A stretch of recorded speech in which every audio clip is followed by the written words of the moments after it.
The script. We asked the professor to work on the script and give us all the information we need to break down the shooting scenes. We sent over 2 script templates, an empty one and another already filled in to serve as examples. This process was crucial for us to decide what to prepare in terms of narration of the video. When the professor sent us the final scripts, we knew we wouldn't have time to record the voiceover at the studio after shooting. So we decided to record the voiceovers on set, again, to save time. And this was a risky shot because of the building and laboratory noises. We must say at this point that Professor Salomé Gomes did a great job on the scripts. The information was very clear, and this way of writing allowed us to frame the action and focus on the details of the practical exercises. This led us to the point of view. We basically used middle to wide shots so that the viewer can acknowledge the working environment, as shown in the background pictures of the slides.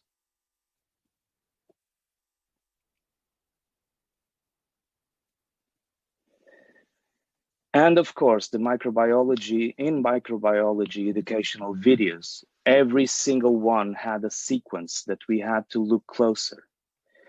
There are even some parts that we can hardly see through a naked eye.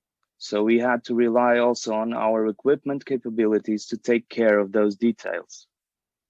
And the close-up shots were used for a closer and better look of the small objects and its details as shown in the following pictures.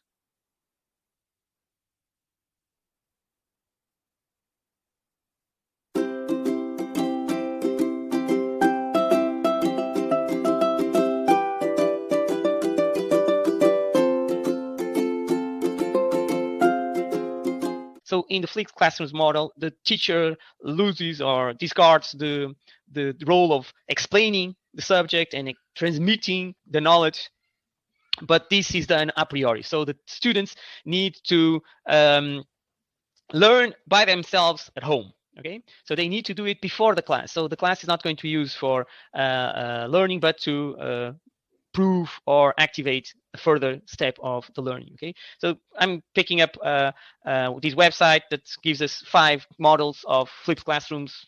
These are, as usual, arbitrary classifications, but the traditional one is our standard flipping is, and this focus on the lectures is you make a video of the subject and you let students listen to the video, watch the explanation as they were doing in the lecture in person, and then you go to the class to discuss what they've learned. You can do that 1 day a week, so not every time. This is something I've questioned my students, and they said, yeah, it's nice, but every day it might be a little bit too much. So they are willing to make an extra effort to learn things by themselves and to learn them before the class and then go to the class and again revising the subject, but every day might be a little bit too much. Okay, you can also make it content oriented, so not all the content, but just specific content inside the curriculum.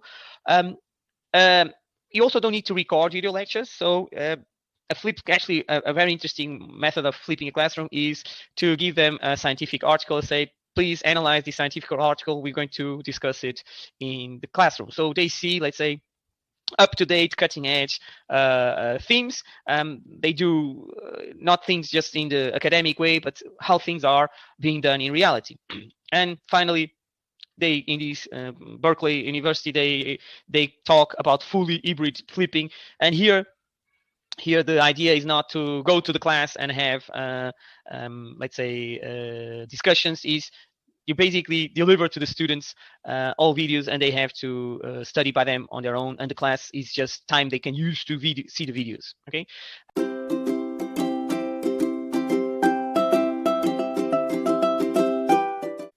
So before that, we need to prepare ourselves. If you are well positioned in a camera, your facial reactions during your presentation, your students are already aware how is your behavior, How do you act during your class, your kind of humor? If you have animation, if you move yourself during your presentation in a classroom, you need to try to do it similar during the recording of some of these videos. You need to behave like expected from your students. Don't be mechanical. Don't be just looking for the camera with no reaction, no facial reaction. Students will know that. And as said before, most of the times in high school, we are just looking for a screen and no one else is there. So it is expected from them some kind of reaction, just for them also to know that you are alive, that you are not mechanical, but we are expecting the same from them. So we need to find some ways to interact with those students. But we need to engage our audience. It is very important that nowadays we are teaching for those called the millennials or Generation Z. They know a lot more than us in most of these situations. They live with texting, memes, chats. This is their life. Sometimes our kids know much more than we know regarding these situations. So it is important for us to be aware that they need to be engaged as an audience in our lectures, because sometimes it's important to reframe our content. And even so, we need to be quite close to speak their own language.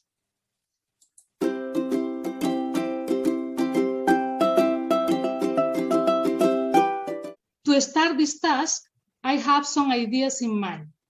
Like, it was clear that I should not make a very long video, because we have received instructions during the training to make short panopto videos, since it couldn't replace the face-to-face class.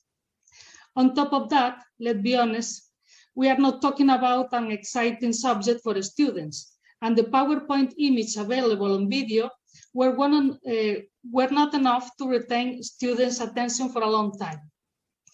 Despite my good intentions, I ended up dedicating more than a half a day to record a few minutes of video.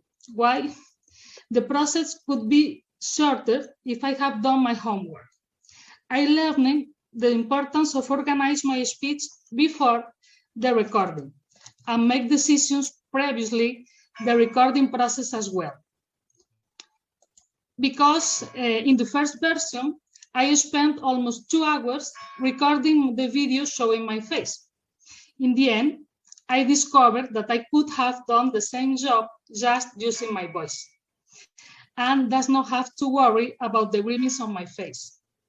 Now, I know it's more productive to write down a script or a speech outline to make sure that I expose all relevant content in an organized manner.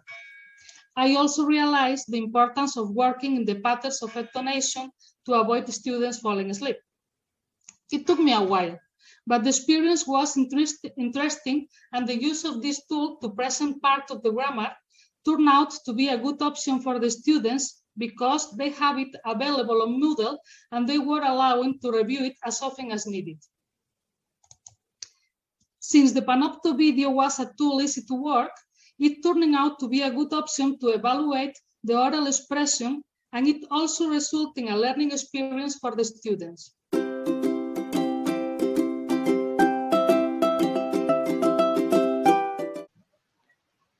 Well, what did I ask these people from the technologies unit? What did I expect from the videos?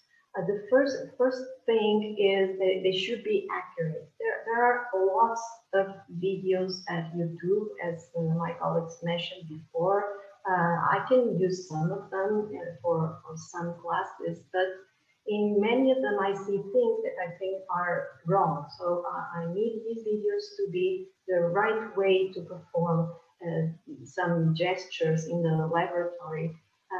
So my videos must be really accurate scientifically and technically. And then besides being accurate, they should be short and appealing, so that students really watch them from start to the end. I must say, I think we managed to achieve these goals.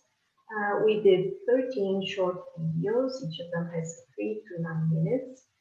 So these 13 videos correspond roughly to each of the weekly lab sessions that we have during the semester. We made these videos available through Panopto, and